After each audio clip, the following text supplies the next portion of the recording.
In this video, I'm going to be doing a series of tests to find out what colorblind mode is actually the best. These tests are going to be pretty intense and are not for the faint of heart. Now out of the gate, I will admit that in hindsight I completely underestimated just how good the best colorblind mode is and how much better it can make you play. For the first test, however, we are going to compare each colorblind mode at night and then during the day.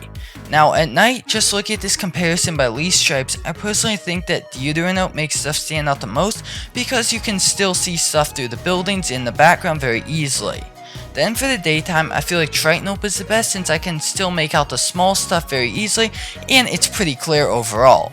On top of this, Tritanope is very bright and Deuteranope is very dark, whereas Protanope is just in the middle of the two and only gets the downsides of both of them.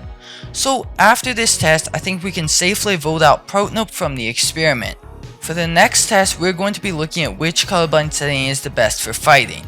So we're hopping on in with Tritanope, and in the first two games I played with it, my aim and tracking of players was so good. I even hit this clip on his Twitch streamer, and I can't lie, he did get a bit full box. It also made it pretty easy to see while in the storm after I killed that guy, and overall it made me play way better in fights and tracking opponents through builds was way easier.